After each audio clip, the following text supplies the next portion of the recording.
The fire alarm screamed through the festival, a jagged wail that sliced through laughter and music like a knife.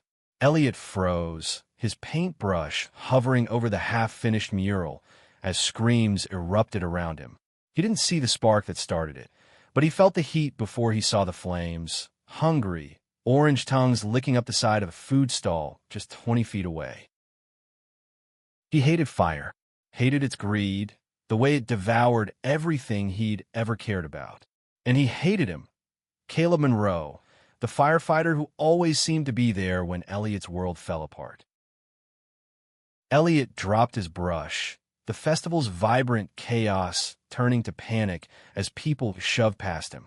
The small town of Willow Creek had never felt so suffocating, its annual Pride Festival now a blur of rainbow flags and terrified faces. He stumbled back, heart pounding, memories of childhood blaze clawing at his mind. His mother's screams, the choking smoke, the house that was no longer a home. He couldn't breathe. Not again. "Move!" A voice barked, sharp and commanding. Caleb. Of course, it was Caleb, charging through the crowd like some goddamn hero, his navy uniform stretched taut over his shoulders. His hazel eyes locked on Elliot for a split second, and Elliot's stomach twisted. Anger, fear, something he couldn't name. "Don't just stand there, Elliot," Caleb shouted, already halfway to the burning stall. "Get back." Elliot wanted to snap, something biting, to tell Caleb to shove his orders, but his legs wouldn't move. The flames were spreading now, curling up a wooden beam, and the crowd's screams grew louder. He hated how Caleb always showed up like this, always playing the savior. 2 years ago, when Elliot's studio caught fire, Caleb had been the one to pull him out, his strong arms dragging Elliot from the smoke while his paintings burned. Elliot had never forgiven him for it, not for saving him, but for seeing him so broken. Now, here he was again, barking orders like he owned the world. Elliot's chest tightened, his breath shallow. He didn't need Caleb. He didn't need anyone. But the fire was closer now, the heat prickling his skin, and his vision blurred as the past and present collided. "Elliot!" Caleb's voice cut through the haze, closer now. Elliot blinked, realizing he'd stumbled toward the edge of the festival grounds, near a row of old oak trees. The flames hadn't reached here, but the smoke was thick, curling into his lungs. He coughed, his knees buckling, and before he knew it, the ground was rushing up to meet him. Strong arms caught him. Caleb's arms. Elliot's breath hitched as Caleb pulled him upright, one hand firm on his waist, the other gripping his shoulder. "You okay?" Caleb's voice was softer now, almost gentle, but Elliot couldn't stand it. He shoved against Caleb's chest, weak and shaky. "Let go of me," Elliot rasped, his throat raw from smoke and something else, shame, maybe, or the weight of being saved again. "You're not okay," Caleb said, not letting go. His eyes searched Elliot's face, and for a moment, Elliot saw something flicker in them, something raw, unguarded. It made his skin burn worse than the fire ever could. "I don't need you," Elliot spat, but his voice cracked, and he hated how small it sounded.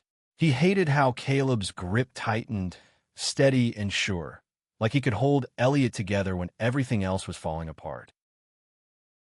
The fire roared behind them, but Caleb didn't flinch.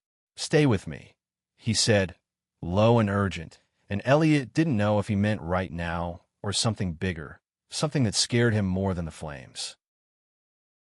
The festival had started so differently. Just hours ago, Elliot had been setting up his mural station, his paints lined up like soldiers ready to fight the blank canvas. Willow Creek's Pride Festival was the one day a year he felt like he could breathe, like his art could scream all the things he kept locked inside. He was 28, openly gay, and fiercely independent, but this town, small, conservative, tucked into the rolling hills of upstate New York, had never felt like home. Not after the fire that took his mother when he was 12. Not after the whispers that followed him. The kid who'd lost everything and still painted like he could bring it back. He'd come to the festival to make a statement, to splash color across a world that felt too gray. His mural was supposed to be bold, two hands intertwined, one painted in the colors of the rainbow flag, the other in shades of fire and ash. A tribute to resilience, to surviving. But now, as he stood in Caleb's arms, the irony wasn't lost on him. Fire had come for him again. Caleb was everything Elliot wasn't. Broad, steady, the kind of guy who ran into danger while everyone else ran out. He was 32, a local hero, the kind of man who'd probably been voted most likely to save a cat from a tree in high school. Elliot had hated him since they were teenagers, when Caleb had been the golden boy who never seemed to struggle, while Elliot fought for every scrap of acceptance. Caleb was straight, or so Elliot had always assumed, and that made his hero complex even more infuriating. But now, with Caleb's hands steadying him, Elliot felt something shift. The way Caleb looked at him wasn't just concern. It was something deeper, something that made Elliot's heart stutter in a way he didn't want to understand. "Elliot, breathe," Caleb said, his voice cutting through the panic. "I've got you." And for the first time in years, Elliot didn't pull away. The smoke thickened, a gray veil that stung Elliot's eyes and made his throat burn. Caleb's grip didn't falter, his hands anchoring Elliot like a lifeline he didn't want but couldn't let go of. Around them, the festival was unraveling, vendors abandoning their stalls, rainbow flags trampled underfoot, the joyous music replaced by sirens wailing in the distance. "Stay here," Caleb said, his voice firm but not harsh. He guided Elliot to a bench beneath one of the oak trees, far enough from the flames that the air was clearer. Elliot sank onto the wooden slats, his legs still trembling, his mind a tangle of fear and resentment. "I don't need your help," Elliot muttered, but the words lacked bite. He hated how weak he felt, how the fire had stripped him bare again, exposing the scared kid he'd tried so hard to bury. Caleb crouched in front of him, his eyes level with Elliot's. "You don't get to decide that right now." His tone was steady, but there was an edge to it, like he was holding something back. "Just sit. Breathe. I'll be back." Before Elliot could protest, Caleb was gone, sprinting toward the fire with that infuriating confidence. Elliot watched him disappear into the smoke, his silhouette swallowed by the chaos. He wanted to scream after him, to tell him to stop being a hero, to stop making Elliot feel like he owed him something. But the words stuck in his throat, and all he could do was sit there, clutching the edge of the bench, trying to steady his breathing. The festival grounds were a mess now, the fire spreading to a second stall. Firefighters were arriving, their shouts cutting through the air as they unrolled hoses and barked commands. Elliot's eyes stung, not just from the smoke, but from the memories it dragged up. His mother's voice, calling his name through the flames. The way the world had gone silent after that night, leaving him with nothing but a sketchbook and a heart full of ash.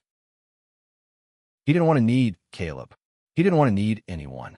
But as he sat there, watching the flames dance, he couldn't shake the feeling of Caleb's hands on him, the way they'd held him together when he was falling apart.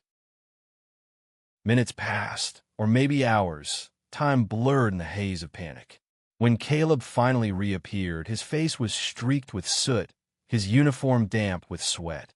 He looked exhausted but unharmed, and something in Elliot's chest loosened, a knot he hadn't realized was there. "You didn't have to come back," Elliot said, his voice hoarse. Caleb raised an eyebrow, wiping his forehead with the back of his hand.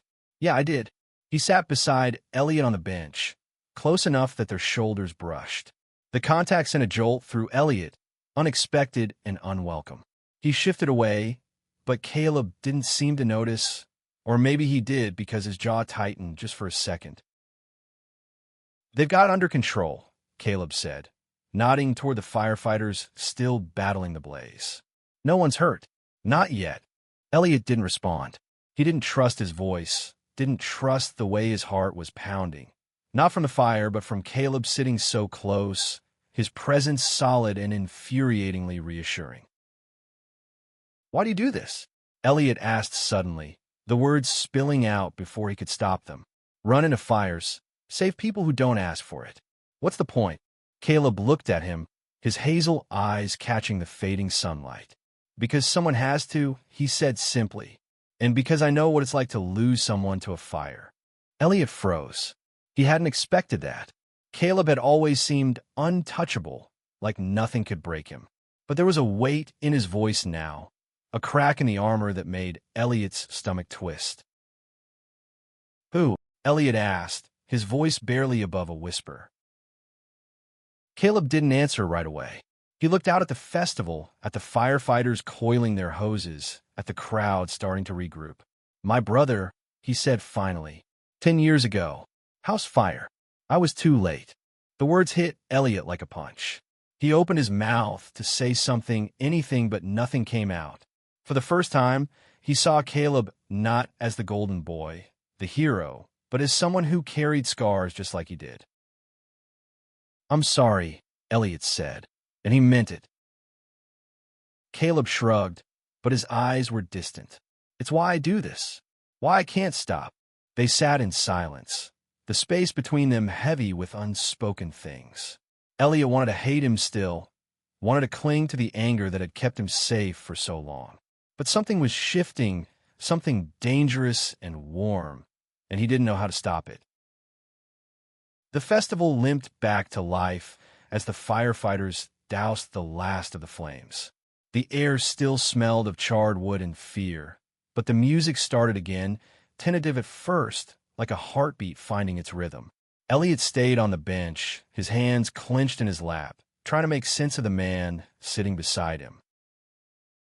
Caleb's confession hung between them, raw and heavy. Elliot wanted to ask more about his brother, about the fire, about the weight Caleb carried, but the words felt too big, too intimate. Instead, he stood, brushing off his jeans, trying to shake off the vulnerability that clung to him like smoke. I should get back to the mural, Elliot said, his voice steadier now. People are waiting. Caleb looked up at him, his expression unreadable. You sure you're okay? I'm fine, Elliot lied, turning away before Caleb could see the truth in his eyes. He didn't want to be fine. He wanted to be angry, to keep Caleb at a distance where he couldn't hurt him, couldn't make him feel things he wasn't ready for. But as he walked back to his mural station, Caleb followed, his steps quiet but steady. Elliot felt his presence like a shadow, protective and infuriating all at once.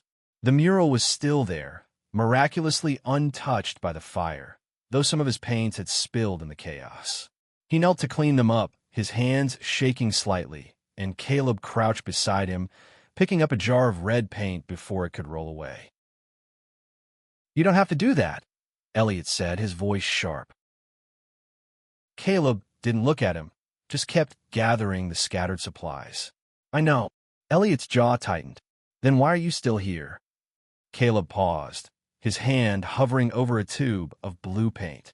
Because you're not as okay as you think you are. The words stung, mostly because they were true. Elliot wanted to snap back, to tell Caleb to mind his own business, but the memory of those strong arms catching him, holding him upright, stopped him. He focused on the mural instead, dipping his brush into the paint and dragging it across the canvas in sharp, angry strokes. Caleb didn't leave. He sat on the grass nearby, watching Elliot work, his silence both comforting and maddening. The mural took shape under Elliot's hands, the intertwined hands coming to life in vivid color. He poured everything into it, his fear, his anger, his grief, and for a moment, he forgot Caleb was there. You're good at that, Caleb said after a while, his voice soft. Elliot didn't look at him. It's just paint. It's more than that, Caleb said. It's you. Elliot's brush faltered, a streak of orange bleeding into the rainbow. He didn't know what to say to that, didn't know how to handle the way Caleb's words made his chest ache. He'd spent so long building walls, keeping people out, but Caleb was slipping through the cracks, and Elliot didn't know how to stop him. The festival was in full swing again by the time Elliot stepped back from the mural. The crowd had returned, their laughter louder now, as if to drown out the memory of the fire. A group of teenagers stopped to admire the mural, their voices bright with awe, and Elliot felt a flicker of pride. "Looks like you're a hit," Caleb said, standing now, his arms crossed over his chest. Elliot shrugged, wiping his hands on his jeans. "It's just a mural." Caleb smiled, a small, crooked thing that made Elliot's stomach flip. "You keep saying just, but I don't think you believe it." Elliot didn't know how to respond to that, so he didn't. He started packing up his supplies, his movements quick and jerky, like he could outrun the feelings creeping up on him. Caleb helped, silent again, and the quiet between them felt different now. Less tense, more like a conversation they weren't ready to have. As they worked, a young woman approached, her rainbow-dyed hair catching the light. "Elliot, right?" she said, her voice warm. "This mural's incredible. It's like it's hope, you know?" Elliot managed a smile. "Thanks." She glanced at Caleb, then back at Elliot, a knowing look in her eyes. "You two make a good team." Elliot's face heated, and he opened his mouth to protest, but Caleb just chuckled, low and easy. "We're not a team," Elliot said quickly, but the words felt hollow. The woman winked and walked away, leaving Elliot and Caleb alone again. The sun was setting now, casting long shadows across the festival grounds, and Elliot felt the weight of the day settling into his bones. "You don't have to stay," he said to Caleb, his voice quieter now. Caleb looked at him, his eyes steady. "I know," but he stayed. The festival lights twinkled against the darkening sky, their colors bleeding into the night like a softer version of Elliot's mural. He and Caleb had moved to a quieter corner of the grounds, away from the music and the crowds, where the air smelled more of grass than smoke.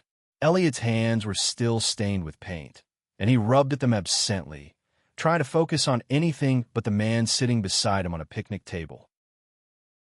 Caleb hadn't said much since the mural was finished, but his presence was loud enough.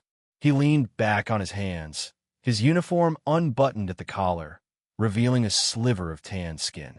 Elliot caught himself staring and looked away, his heart pounding for reasons he didn't want to name. "Why do you keep doing this?" Elliot asked, his voice cutting through the silence. "Following me around, acting like you care." Caleb's eyebrows rose, but he didn't look offended. "Who says I'm acting?" Elliot scoffed, crossing his arms. "You've got this whole town fooled, Caleb. The big hero, always saving the day. But I don't buy it. Nobody's that selfless." Caleb's jaw tightened, but his voice stayed calm. "You don't know me, Elliot. And you don't know me." Elliot shot back. "So why do you keep trying?" Caleb leaned forward, his eyes locking on Elliot's. "Because I see you. Not the guy who paints murals or snaps at everyone who gets too close. The guy who's still carrying that fire from when you were a kid. I know what that's like." Elliot's breath caught, his walls crumbling under the weight of Caleb's words. He wanted to argue, to tell Caleb he was wrong, but the truth was too heavy to deny. He'd spent years running from that fire, from the pain it left behind, and somehow Caleb saw it all. "You don't get to say that," Elliot said, his voice shaking. "You don't get to act like you understand." "Then tell me I'm wrong," Caleb challenged, his voice low. "Tell me you're not scared every time you smell smoke. Tell me you don't wake up some nights thinking you're still in that house." Elliot's hands clenched into fists, his nails digging into his palms. "You don't know shit about me." But Caleb didn't back down. He slid closer, his knee brushing Elliot's, and the contact sent a spark through Elliot's body. "I know you're stronger than you think," Caleb said, "and I know you're tired of fighting alone." Elliot's throat tightened, and he looked away, staring at the festival lights until they blurred. He didn't want to hear this, didn't want to feel the way Caleb's words were unraveling him. He'd spent so long hating Caleb, blaming him for things that weren't his fault, because it was easier than facing the truth, that he was scared, that he was lonely, that he wanted something he couldn't name. "I don't need you," Elliot said again, but the words sounded weak, like a prayer he didn't believe in. Caleb didn't respond right away. He just sat there, his shoulder close enough to feel the warmth of him, his silence giving Elliot space to breathe. And for the first time, Elliot didn't feel like he had to fill the quiet with anger. The festival was winding down now, the crowd thinning as people headed home. A group of kids ran past, their laughter echoing, and Elliot felt a pang of something he couldn't name. Maybe nostalgia, maybe longing. He glanced at Caleb, who was watching the kids with a faint smile, and something in Elliot softened. "You ever think about getting out of here?" Elliot asked, surprising himself. "Leaving Willow Creek, doing something else?" Caleb's smile faded, and he looked out at the horizon, where the last of the sunset was fading into night. "Thought about it," he said. "After my brother died, I wanted to run. Anywhere but here. But this town, it's home, you know? Flaws and all." Elliot nodded, understanding more than he wanted to admit. He'd thought about leaving too, starting over somewhere no one knew his story. But something always kept him here. Maybe the mural he painted every year. Maybe the hope that he could make this place feel like home again. "What about you?" Caleb asked, turning to him. "You ever think about leaving?" "All the time," Elliot said, his voice barely above a whisper. "But I don't know where I'd go." Caleb's eyes softened, and for a moment, Elliot thought he might say something else, something that would change everything. But instead, Caleb just nodded like he understood. They sat there as the festival lights dimmed, the night wrapping around them like a blanket. And for the first time in years, Elliot didn't feel so alone. The next morning, Willow Creek felt different, like the fire had burned away some of its usual quiet. Elliot woke with a headache, the events of the festival replaying in his mind like a movie he couldn't pause. Caleb's arms around him, Caleb's words cutting through his defenses, Caleb's eyes seeing too much. He rolled out of bed, trying to shake it off, but the memory clung to him like paint on his hands. He headed to the local coffee shop, a small place called Brewed Awakening, hoping caffeine would clear his head. The shop was crowded, filled with festival stragglers and locals swapping stories about the fire. Elliot ordered a black coffee and found a corner table, sketching absently on a napkin to keep his hands busy. He was halfway through a drawing of two hands, one rainbow, one ash, when Caleb walked in. Of course, because the universe loved throwing them together. Caleb was out of his uniform now, in a simple gray t-shirt and jeans, but he still carried that quiet confidence that made Elliot's skin prickle. Caleb spotted him and hesitated, like he wasn't sure if he was welcome. Then he walked over, a coffee in hand, and slid into the chair across from Elliot without asking. "Morning," Caleb said, his voice warm but cautious. Elliot didn't look up from his sketch. "You stalking me now?" Caleb chuckled, the sound low and easy. "Just needed coffee. Didn't expect to see you here." Elliot snorted, but there was no real venom in it. He kept sketching, his pencil moving faster now, as if he could draw himself out of this conversation. But Caleb didn't leave, and the silence between them felt different today. Less like a standoff, more like a bridge. "That's good," Caleb said, nodding at the napkin. "The hands. It's like a mural." Elliot's pencil paused, and he glanced up, meeting Caleb's eyes. They were softer than he expected, like they saw more than just the sketch. "It's nothing," Elliot said, but his voice lacked conviction. "It's not nothing," Caleb said. "You've got a gift, Elliot. You make people feel things." Elliot's chest tightened, and he looked away, focusing on the napkin again. He didn't know how to handle compliments, especially not from Caleb. They felt too real, too dangerous. "Why do you care?" Elliot asked, his voice quieter now. "Why do you keep saying stuff like that?" Caleb leaned back in his chair, his coffee untouched. "Because it's true, and because," he hesitated, his jaw working like he was chewing on the words. "Because I see you, Elliot. I always have." The words hit harder than they should have. Elliot's pencil slipped, leaving a jagged line across the napkin. He wanted to laugh it off, to tell Caleb he was full of shit, but the sincerity in Caleb's voice stopped him.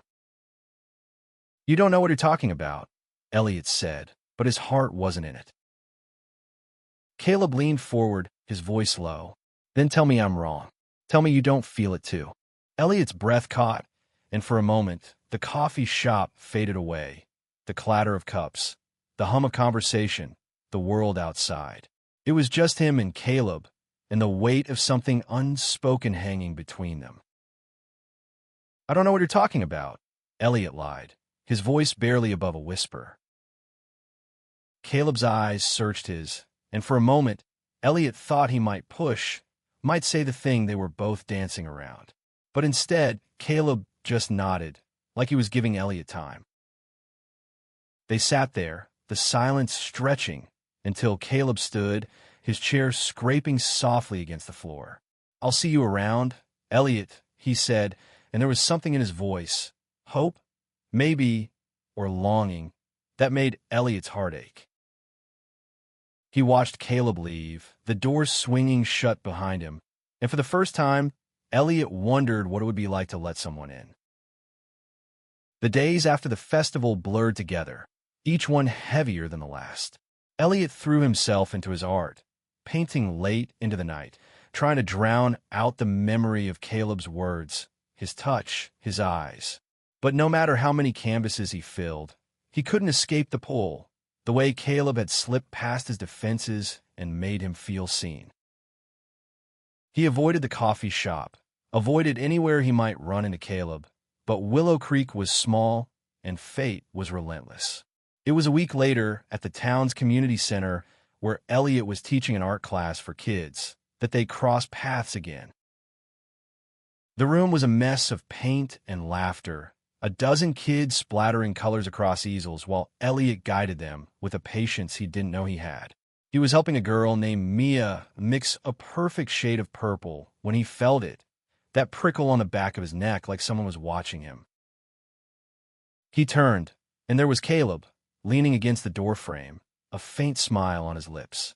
He was in his firefighter jacket, like he'd just come from a call, and the sight of him made Elliot's heart stutter. What are you doing here? Elliot asked, keeping his voice low so the kids wouldn't hear. Caleb shrugged, stepping into the room. Heard you were teaching. Thought I'd check it out. Elliot's eyes narrowed. You don't strike me as the art class type. Caleb's smile widened, and he picked up a paintbrush from a nearby table, twirling it between his fingers. Maybe I'm full of surprises. Elliot rolled his eyes, but he couldn't hide the way his lips twitched. He turned back to Mia, trying to focus, but Caleb's presence was a distraction, a warmth that filled the room. The kids noticed him too, their eyes lighting up at the sight of a firefighter. Are you a real hero? Mia asked, her paintbrush dripping purple onto the floor. Caleb laughed, crouching down to her level. Just a guy who helps out when he can.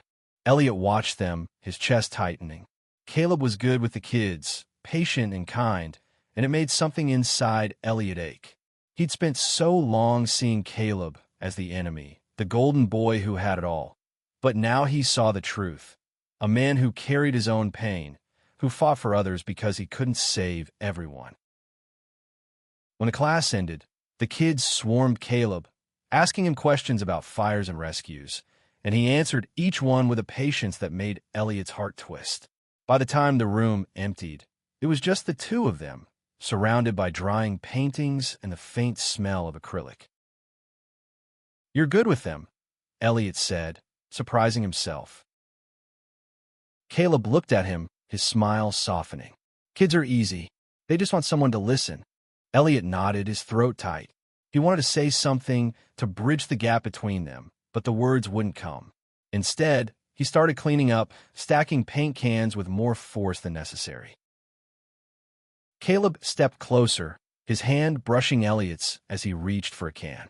The touch was brief, but it sent a jolt through Elliot, making his breath catch. Sorry, Caleb said, but he didn't move away. Elliot looked at him, their faces inches apart, and for a moment, the world stopped. He saw the flecks of gold in Caleb's eyes, the faint scar above his eyebrow, the way his lips parted like he wanted to say something but couldn't. Elliot, Caleb said, his voice low, almost a plea. And then, before Elliot could think, before he could stop himself, he leaned in, closing the distance between them. Their lips met, tentative at first, then desperate, like they'd both been holding their breath for too long. Caleb's hands found Elliot's waist, pulling him closer, and Elliot didn't pull away. For the first time, he let himself fall.